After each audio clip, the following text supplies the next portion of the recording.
Alright, since nobody's really done what I consider to be a decent review of the Vivitar DVR 1240 HD, I figured I would go ahead and do one. Yes, this is it. As you can see, it's small and compact.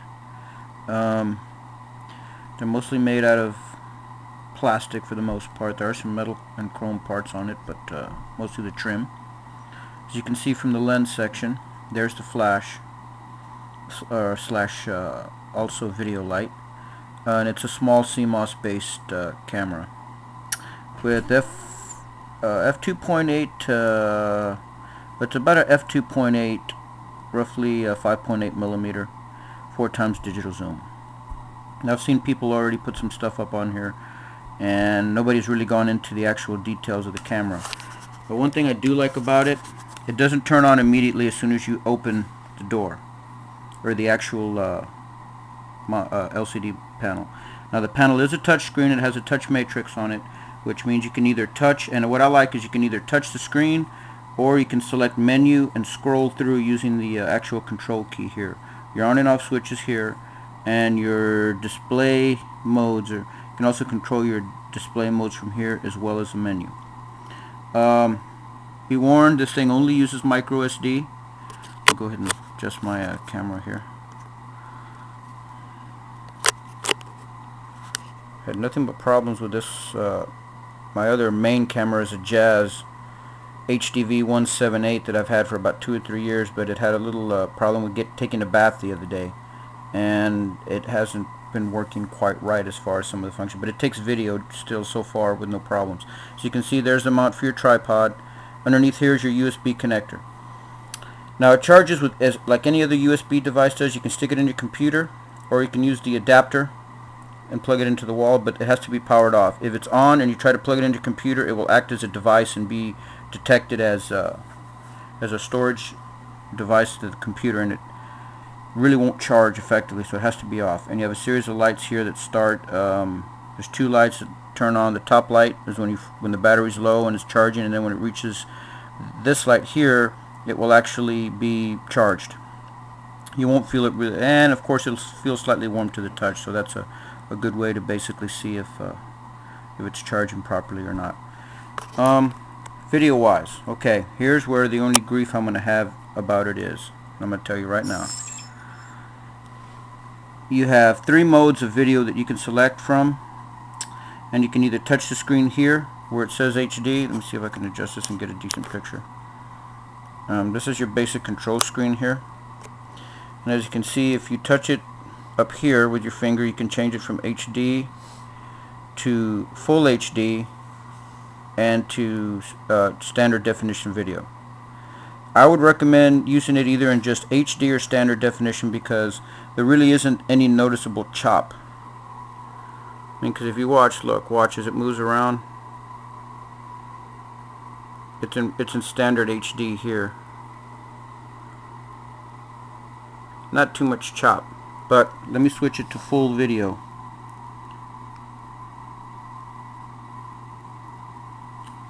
It's a little tricky. You got to have a little bit of a nail on your finger for it to work.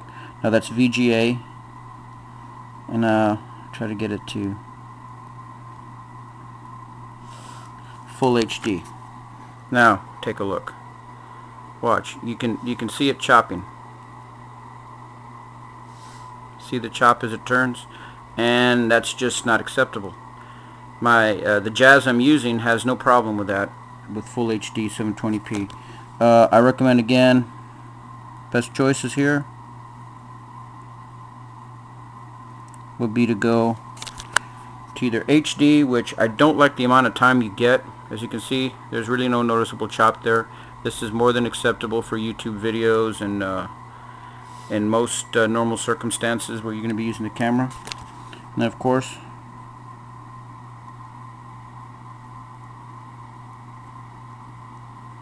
standard VGA, which of course is just standard definition. It's pretty smooth on that, and you won't notice really any chop. So stick with those modes. The real difference between full HD and HD is not that great. When you upload it to YouTube, you won't see that much of a difference. Now, of course, in VGA, you'll notice you get 42 minutes worth of video time on a standard, let's see, this is a 4 gig micro SD. An 8 would probably give you more. On high definition, you're only going to get about 19 minutes of video, which is not a lot. It's probably enough for each individual video, since most times you record a video for YouTube, it's not going to go over a certain amount. And other than a little bit of chop in the full high definition mode, overall it's not a bad camcorder. I had an earlier model of the Vivitar, which I had nothing but trouble with. One thing I do like about this one is you can set your ISO speed a little bit. It'll automatically come up in automatic. Your automatic systems, your AWS, will allow you to choose what type of lighting you're in, indoor, outdoor. Just simply touch screen, and as you touch it, it'll change. And those are the two main things you're going to really affect with when you're shooting videos. Another thing here is it'll be in auto, but you go ahead and click the screen, see if it'll cooperate with me. One thing I didn't like about the other Vivitars was that you couldn't, there you go, see? Now you get your scenery mode. Now you're going to come in here, and if you're shooting in the dark or the evening, you want to use either night scenery or scroll down to night portrait. Night portrait is the best and gives you the best light sensitivity. So I even shoot most of my regular videos in that, except as you can see it's changed the color a little bit to more of an orangey color. So if you're in a dark situation, you definitely want to use that. It's better than other Vivitars that I've used. So again, it's going to be up to you what mode you're going to shoot in. You're going to have to get the camera and experiment with it. Toys R Us had it on sale for $40. Just leave it on auto for now. And of course, see, I'm using full menus to do this, so I don't have to touch the screen and get fingerprints on it, which is kind of a little irk I have. Your zoom buttons are here, and your record or take digital photos buttons is here. It's pretty simple to operate. Been going on for about 7 minutes now, so I don't want to make this video too long. But as you can see, it's got a good size screen, which is a larger screen than my Jazz camcorder has, and since my eyes aren't quite what they used to be, that difference in screen size makes a big difference to me. And it resets everything to default when you turn it off, so you're going to have to go back and change your settings. But just like any good camera, I mean, you're always going to remember what best settings will work best for what particular situation. I like to keep this one with, well, one of these with me, because you never know what you're going to see out there. Some craziness or some madness happens, and it's a lot more bulky to reach into a camcorder bag and pull out a camera, whereas this one you can just reach to your belt or your pocket and take it out. Get yourself a little belt pouch you can put it in. That way you can keep it on your belt and you won't have any problems. And you can either take digital stills or video.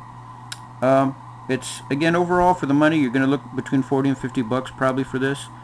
Maybe a little more at some places. It probably is the best compact version of camera you can get right now. Again, like I said, full HD has very noticeable chop, and I would not recommend shooting with that. You want to stick with your standard HD or your regular lower video mode, which VGA is good enough for most videos you're going to upload to YouTube for just standard stuff. But the HD will look a little better, so you can actually have that option when you people select the video from your YouTube channel or your site. Well, I'll try to keep these under 10 minutes. I mean, I have unlimited time for my YouTube videos, but I like to keep them under 10 because people don't want to sit there watching something that goes on and on and on. So because nobody else has done this, I'm putting this on now so that everybody will at least have some information about what's in the camera, and the choice to buy it will be up to you. Alright then, till the next shot, Sage Cage Fanatic, out.